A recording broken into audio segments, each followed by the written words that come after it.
On June 1st, the Ukrainians carried out an attack on Russian soil where they claimed they destroyed 40 Russian fighter jets. The Russians claim only 9 had actually been destroyed. The White House says that they did not know that Ukraine was going to carry out this attack. Obviously, this happening on the eve of what was supposed to be peace talks that happened yesterday in Istanbul.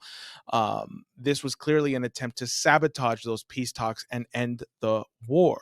Many political commentators and experts have been saying that this has fingerprints of the United States and United Kingdom involvement in it. So it's still a very tense and scary situation. And we are now in Biden administration levels of tension with a nuclear war with Russia. This could get hairy very, very quickly. And so joining me today, I have Scott Ritter to discuss more on the June 1st attacks. Where do we go from here? And how do we get these intelligence failures? So, Scott, I wanted to thank you for joining me here. And I just kind of want to begin here, given that this is a breaking and ongoing situation. You recently put out an article where you discussed that there was definitely foreign government involvement, meaning the United States and or Britain were involved. Can you just elaborate a little bit more on why you think the U.S. and U.K. may have been involved in this? I don't believe this attack could have taken place without either U.S. and or British intelligence support. It's a very sophisticated attack. It was planned over the course of a year and a half. It involved carrying out very difficult logistics support activities inside Russia. This is the kind of work that the CIA and the British do very well. And I'm actually leaning more towards the British as being the facilitators of this attack. We know that the British were involved in, for instance, the attack that Ukraine conducted against the Crimea Bridge using a truck-borne explosives, the first attack that took down a span of the bridge. We know that the British helped plan this, helped execute it. And it involved making use of intelligence resources in the Republic of Georgia and in Russia itself. Great Britain, just like the United States, has a very active intelligence effort inside Russia to recruit, I guess, stay behind agents or agents who are, in place, and they activate them. This is just, again, a level of sophistication and coordination that I think is beyond the capacity of the Ukrainians to do by themselves. Do you think it true that President Trump, or at least people who are speaking for President Trump currently, are saying that the president was not aware that Ukraine was going to carry out this attack? Yes, I believe that that is true. President Trump has many faults, but I believe that he is committed to trying to achieve a peace between Ukraine and Russia. He doesn't have a plan on how he wants to do that, and his own team is at war with itself. But the president himself, I don't believe, was knowledgeable of this attack. If he was, I believe he would have ordered it stopped. I don't believe that he gave the United States permission to participate in this attack, and I believe that he was as stunned as anybody the day that happened. And this, in and of itself, is an intelligence failure. How Ukraine was able to plan something of this sophistication over a period of time without the president of the United States knowing. It's possible that the Biden administration was cognizant of this effort. Given the fact that the Biden administration, over the course of the past 4 years, had allowed the CIA to carry out extensive training in unconventional warfare, guerrilla warfare, and covert direct action operations, of which this drone attack constitutes an example of. And it's also possible that the CIA, continued these operations without the knowledge of the President of the United States. These are things that Tulsi Gabbard, as the director of of national intelligence, should be digging into. She should also be digging into the complicity between Senators Lindsey Graham and Richard Blumenthal, who apparently have traveled to Ukraine and coordinate with the Ukrainian government to position a new sanctions package that was scheduled to be, initiated, um, if and when the peace talks collapsed. And it appears that the Ukrainian government, through this attack, were hoping that the Russian government would withdraw from the peace talks or precipitate some sort of retaliatory action that Ukraine could use to justify their lack of participation. And then the sanctions are implemented. The Russians, of course, appear to not have fallen into that trap. They allowed these meetings to go forward.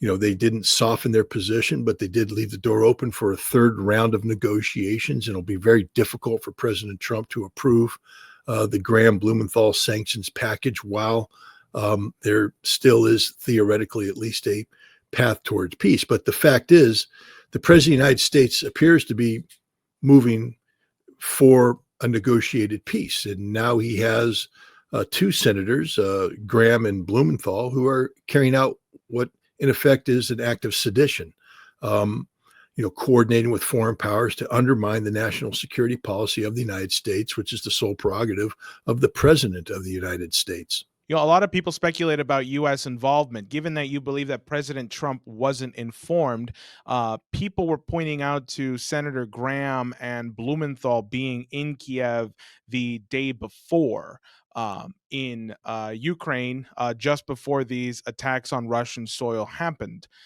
Can you tell me a little bit more about what that means? And also, I don't know if you can name the names, but for example, who would be involved in carrying out an operation of this magnitude? I mean, you said that, this was an operation that took 18 months to plan. This is what Ukraine said as well. This definitely happened under the Biden administration. So who is making these decisions to act in a rogue-like manner to undermine the president's agenda on peace? If this plan was implemented or initiated a year and a half ago, that means it was initiated during the administration of President Joe Biden, which means that the CIA's paramilitary groups, the Special Activities Division, and other, cells or organizations. Never forget that the CIA helped construct 20 bases inside Ukraine from which covert actions were carried out against the Russians under CIA direction. And so, some of these bases were involved in, training Ukrainian special operators in guerrilla warfare, in direct action, in low intensity conflict, things of this nature. These are the people running this will be hardened case officers, paramilitary officers who are used to operating, out of public attention, operating using covert budgets and operating in a manner which gives them freedom of action, meaning once a decision has been made, they're not going to be micromanaged to death because when you are dealing with human assets, and that's what the Ukrainians become when the CIA is running an operation, people just aren't read into what's going to happen. This is why I don't believe that Graham or Blumenthal were cognizant of the details of this attack. You don't carry out a successful covert operation a year and a half into planning by leaking it to American politicians. That's probably the surest way for the operation to be uncovered, because politicians can't keep their mouths shut. But Graham and Blumenthal, no doubt, were aware that the Ukrainians had an intent of sabotaging these attacks. In fact, the Ukrainians had closely coordinated with what's called the Bucharest Nine, that is 9 EU NATO members who are advising the Ukrainian government on, how to work through the problem that's presented to Ukraine and Europe by Trump trying to seek a negotiated peace. Neither Europe nor Ukraine want to have this. They want the United States to be back firmly in the camp of NATO, the European Union, supporting Ukraine. And so, you now have a situation where Europe is actively plotting against the policies of the president of the United States, and Ukraine is, aiding and abetting this plotting. And I believe that two senators, Graham and Blumenthal, were aware of this plotting and helped facilitate it. Again, an act which constitutes sedition. But I think what we're seeing here is that the British and the Americans have maintained very close intelligence relationships when it comes to Ukraine. They are knowledgeable of each other's operations. And even if the Americans were told to stand down, there's much they can do to facilitate.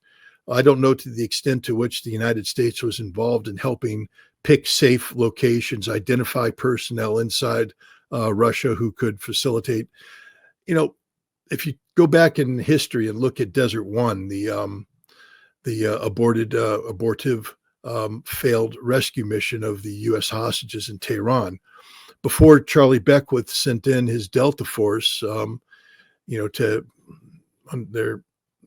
the failure that was Desert One, Dick Meadows, a legendary American Special Forces officer and covert operator, together with two Green Beret agents and an Air Force officer or enlisted man who spoke Persian and other volunteers, went to Tehran as an advanced force operations, they called it, where they rented a warehouse, they rented trucks, and they got the logistics necessary to support Delta Force when they arrived. Delta Force wasn't going to assault the embassy straight off the helicopters. They were going to land their helicopters and then be picked up in these trucks rented by the CIA advanced force operation personnel, taken to a safe house, a warehouse, where they would then stage to carry out their attacks.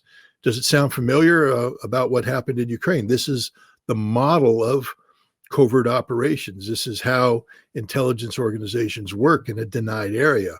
They send in advanced force operators who fall in on trusted assets who have already been named and identified. Ukraine doesn't have, I don't believe, these assets in place, that in order to operate inside Russia for any extended period of time, Ukraine has to fall upon networks that have been put together by the United States and by Great Britain, and then use these networks to facilitate their attack. And I believe that's exactly what happened here. And so whoever ran those networks are people who are cognizant of, the planning and the intent. They may not have known the exact day that this was going to be executed, although, it clearly was designed to be a potential for Ukraine to execute when they got the greatest political benefit. And clearly the president of Ukraine and his special forces guys, the director of intelligence, etc., picked the day before this critical second round of negotiations to pull the trigger on this attack. The thing that worries me about this intelligence failure is that it was planned a year and a half ago. And so it's definitely a big intelligence failure. And it makes me question, what is Tulsi Gabbard doing? What is the president doing? Will the current CIA director come under scrutiny?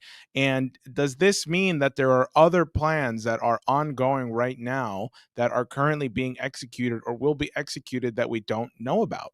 And how do we rectify that? How do we find out?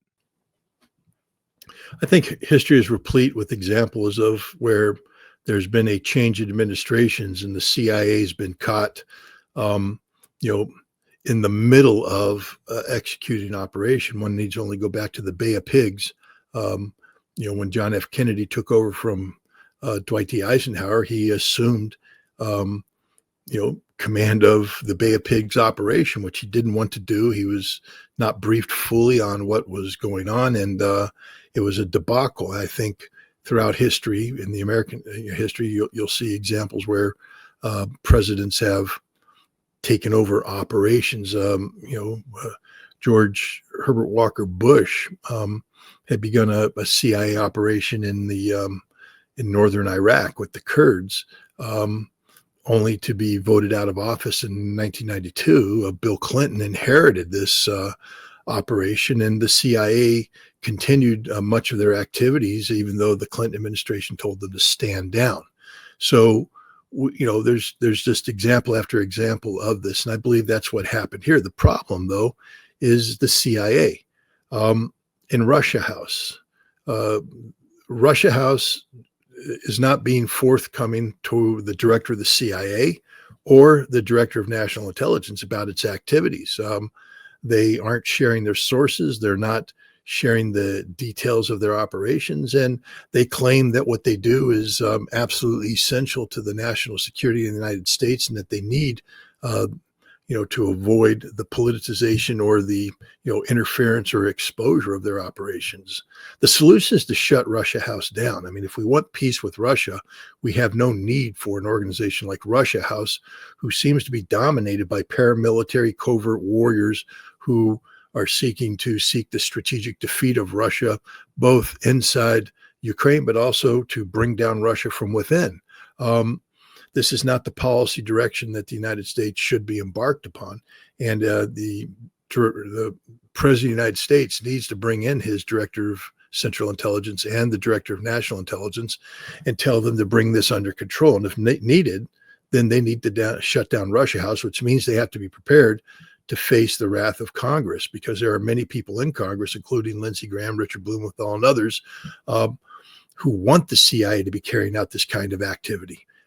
This is a major policy problem for President Trump, and it's been a major policy problem for all presidents in the past. The CIA is a rogue outfit that doesn't operate in the best interest of the United States. The case officers that are doing this work are not American heroes. They're literally gangsters who may believe that what they're doing is right, but it's not right. And we wouldn't want Al Capone running our sensitive overseas intelligence operations. And yet that's what we have today, a whole network of Al Capones, legal gangsters, thugs, murderers, torturers, rapists, drunks, alcoholics, wife abusers, whatever you want to call them. This is what they are. They're a stain on America's honor, and they should be shut down. Yesterday, June 2nd, I got to go out to the United Nations. You can see more of that video on my X account. But I went out to the United Nations to raise awareness to the ambassadors, the diplomats, and the delegates that we believe that the presidency of the United States may be undergoing a coup attempt right now, given that many experts like Scott Ritter, who I just got to interview, are saying that the United States and the United Kingdom were involved in coordinating this attack. And I want to believe the administration did not know that Ukraine was going to carry out these attacks, because if they did know, then this means that President Trump has given up on a diplomatic approach. So I like to think that the president did not know this. That being said, then today, this morning, there was an attack on the Kerch bridge that connects Crimea to the Russian mainland. Now, thankfully, I didn't see any casualties reported or any injuries, but it seems like there's only going to be more and more escalation. So I wanted to release this interview that I did with Scott Ritter today, just to give you a little bit more insight as to what he thinks is going on and what I think is going on. And hopefully you will take this and act appropriately.